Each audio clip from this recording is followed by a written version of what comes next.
భారత ప్రజలంతా సమానమే, కానీ కొందరు మాత్రం ఎక్కువ సమానం.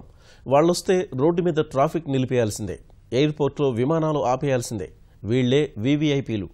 67 గణతంత్ర దినోత్సవాల తర్వాత కూడా వీఐపీ మర్యాదలు మాత్రం కొనసాగుతున్నాయి. వాహనాలకు ఎర్ర బల్బుతో రోడ్డుపై దూసుకుపోవాల్సిందే. ప్రజాస్వామ్యంలో వీవీఐపీ మర్యాదలపై దశాబ్దాలుగా వ్యతిరేక గళాలు వినిపిస్తుండగా ఎన్డీఏ సర్కార్ కీలక నిర్ణయం తీసుకుంది.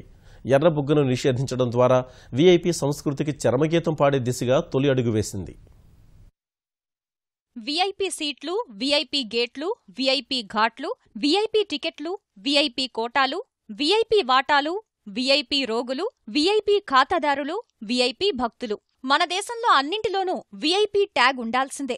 వీఐపీలు రోడ్డెక్కారంటే వారి ఎర్రబల్బు కార్లతో దూసుకుపోతారు. సామాన్య ప్రజల పరిస్థితి ఎలా ఉన్నా తాము మాత్రం దర్జాగా వెళ్లిపోవాల్సిందే.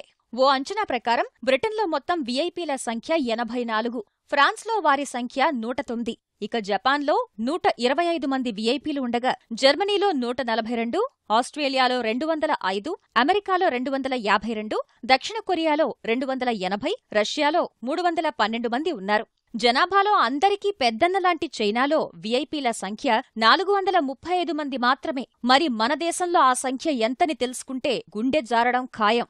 భారత్లో 5,79,092 మంది వీఐపీలు ఉన్నారు. రాష్ట్రపతి, ఉపరాష్ట్రపతి, ప్రధానమంత్రి, కేంద్ర మంత్రులు, లోక్సభ స్పీకర్, ముఖ్యమంత్రులు, గవర్నర్లు ఇలా రాజ్యాంగ హోదాలో ఉన్నవారంతా కలుపుకోగా ఇంత లెక్క తేలింది.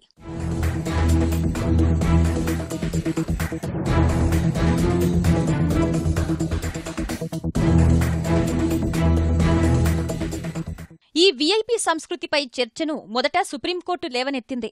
ముఖ్యంగా వాహనాలపై ఎర్ర, నీలం రంగు బల్బుల అంశాన్ని 2010లో సర్వోన్నత న్యాయస్థానం ప్రస్తావించింది.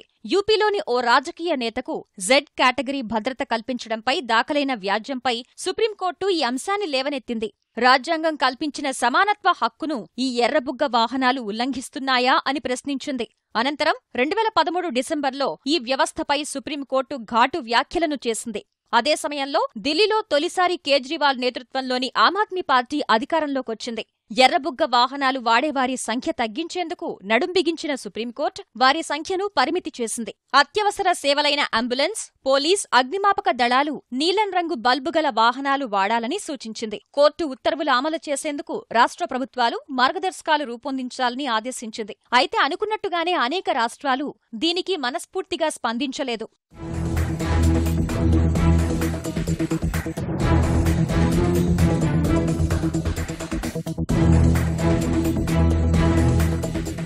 దాదాపు అన్ని రాష్ట్రాలు తమ మంత్రులు, ఉన్నతాధికారులు వారి వాహనాలపై ఎర్రబుగ్గలను ఏర్పాటు చేసుకునే వీలు కల్పించాయి.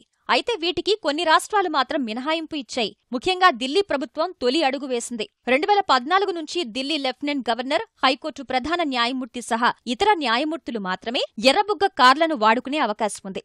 ముఖ్యమంత్రి, మంత్రుల వాహనాలకు ఎర్రబుగ్గలను తొలగించేశారు. ఇక గుజరాత్లో తన వాహన శ్రేణి వెళ్తున్న సమయంలో సాధారణ ట్రాఫిక్ను ఆపాల్సిన అవసరం లేదని సీఎం విజయ్ రూపానీ ఆదేశించారు. మరోవైపు పశ్చిమ బెంగాల్ ముఖ్యమంత్రి మమతా బెనర్జీ, తెలుగు రాష్ట్రాల ముఖ్యమంత్రులు చంద్రబాబు, కేసీఆర్ తమ వాహనాలకు ఎర్రబుగ్గలను తొలగించారు.